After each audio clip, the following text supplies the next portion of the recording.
اعوذ بالله من الشیطان الرجیم. بسم الله الرحمن الرحیم. محترم سامعین و ناظرین، ایوه مهمه مسله تاسو ته ذکر کوم. هغه خونی حواله سره د مخکې څو کلیپونه دی حواله سره مو وکړل.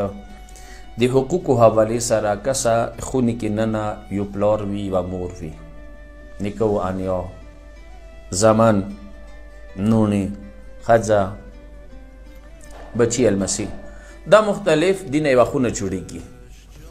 خود داغه خونه چې جوړیږي بچیونه المسیونه په کور دی دغ کې څه کوم غوړي و خاص زندگی وکړو. اسلامي کوم حقوق دي هغه مو مد نظر وساتو. پلار یا وساتي، مور یا وساتي، انیونی کې یا وساتي، المسی، نونی، زمان، ښځه، میړه دا ټوله مد نظر وساتي.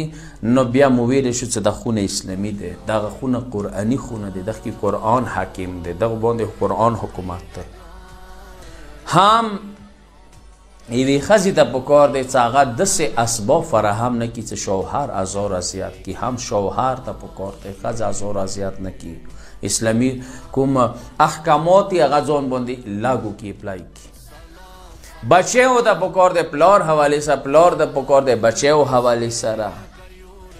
دا یوه بل نه ګیلې کوله، دعوې کوله. دی په ځای پکار دا دی چې زه سترګې وړم چې وایم ما ځان اسلام اپلای کړی دی، ما د قرآن حکمونه ما منلي چې زه پلار یم. هغه زوی چې ګیلې کوي هغه یې لږ سترګې وړي چې ما د اسلام حکمونه د قرآن حکمونه ځان باندې اپلای کړي دي. دغه ښځه چې شوهر نه ګیله کوي دا یې لږ وکسي چې ما یې هغه کوم اسلام ماته شوهر حوالې سره هغه شی نه ما منلي دي. شوهر چې ښځې نه ګیله کوي پکار دی د شوهر نه لږ سترګې وړي چې دغې ښځې حوالې سره اسلامي احکام ما عمل ور باندې کړی دی که نه دی کړی، ما ور باندې عمل کړی دی که نه دی کړی. په کار دی دا یې لږې سترګې وغړوي. نن سیواخونه ټوټ بوټ شکار کېږي، د اختلاف، د تفریقې، د بګوړې، د جنګ، د جګړې، د ازار و اذیت و حسد و بغض، د عدالت شکار کېږي چې عدالتو ته لوړ شي او بل شکایت وکړي. هغه دا چې هر سړی خپل اسلامي احکامو باندې عمل نه کوي. کسه زه دلته یوه ډېره مهمه حساسه مسله ذکر کوم. نه یو وړکي ما ته فون کړی دی چې مثلا ما مور دی ما کور ولا ازار اذیت کوي، و زه چی وکړم دغې مور سره؟ کسه ته یوه مور یې، ته که غواړې چې تا سوی خوشحال وي ته پکار دی هغه ننګور سره ښه سلوک وکړي، ښه رفتار ورسره وکړي، ښه رویه ورسره وکړي. لکه څنګه خپله لور ته برداشت کوي، تحمل یې کوي، ښه یې ساتي. که هغه بده لور دی، هغه بد اخلاقی ویلی نوی، ته څه کله هغه تحمل کوای شي، هغه برداشت کوای شي. نه پکار دا دی چې اندي شان سره ته دغه ننګوره بیا برداشت که، دا بیا تحمل که،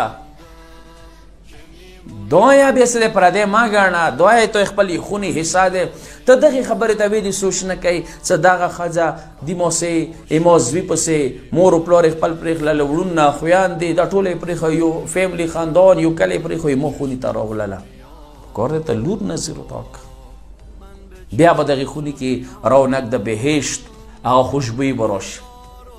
بیا دغې ښځې ته پکار دی چې ځنه وخت کې ته د خپل خوښې اسخر دی دا برداشت که، تحمل یې که، داسې ته قدم کېږدوه. دغې خونې کې پلار دا پکار دی چې یو مساوات نگاه سره سترګې وغړوي چې ځنه وخت کې هغه یو سایډ مخه دي. مثلا لورو ته راغلله شکایت یې ورته وکړلو زوی خلاف، هغه واده کړی دی، هغه زوی څه د خپلې ښځې ته مثلا تحفې کې یو سپری یو بل شی راوړلو، دغه لور سې پلار ته هغې کې څه وایي، هغه پلار یې دې خلاف اکساو کړي، پاسې کړي، ها دغه بیا خونې نه اوسي وبس. یا ورته وایي پلار ورته وایي چې که دغې ښځې ته د طلاق ویر کو ښه په ښه که نیمه خونې نه اوس. دا یو ډکټیټرشپ نظام به خونې کې جوړېږي. بیا اندیشان سره اسلام دغه زمن و حواله سره هم د مساوات د عدالت کول دی. حتی دغه د پورې چې تا یو بچی چاپ کو د بل د پرېښللو ته بیا ګناهګار شوي. تا سره دا ټوله پکار دی برابر وي. هغه معذور بچی دی، هغه کمزوری دی، هغه سرعت حواله سره هیڅ نه دی، قد حواله سره هیڅ نه دی. تا سره اسلام پکار دی معیار وي. هغه اسلام بنیاد سره دغې خونې باندې تا نظیر وي پکار دی. د خونې کمیابیش طرف ته راوځي. ځینې وخت کې افسوس خبره دی چې بیا پلار وي، نن دا پلار نه وي، زوی خپل هغه سره ننګور سره به خوشحال نشي لیدی.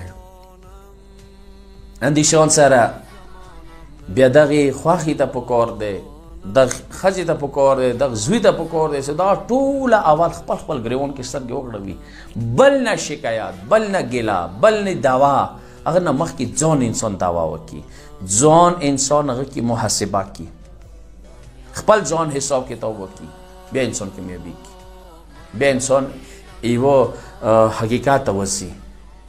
زه څه کله بل نه شکایت کوم، زه څه کله بل ته ګوته سیخوم، پکار دی اول زه ځان وکړم چې آیا زه صحیح مسلمان یم که نه یم.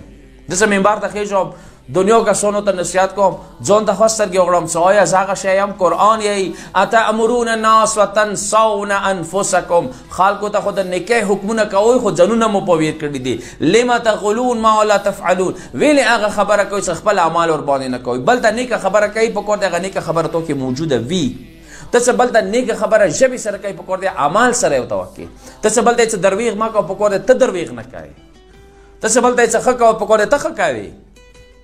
دی سره به یو رونق، یو بهترین ماحول د بهشت هغه خونې کې راشي چې هغې خونې کې عدالت دی، هغې خونې کې انصاف دی، هغې خونې کې مساوات دی، هغې خونې کې د انساني اقدارو، د اسلامي اقدارو، د قرآني اقدارو ویلیو موجوده وي، حفاظت موجود وي، یو بل خیال موجود وي، یو بل طرف کوله اسلامي بنیاد باندې وي چې ته په غلطي، ته په غلطي، یا ته صحیح، یا ته صحیح، د پکار د اسلام بنیاد باندې وي، یا زه صحیح یم ته نه یې صحیح.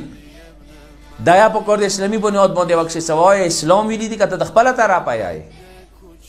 تشین مهم دی. واخر دعوانا الحمدلله رب العالمین.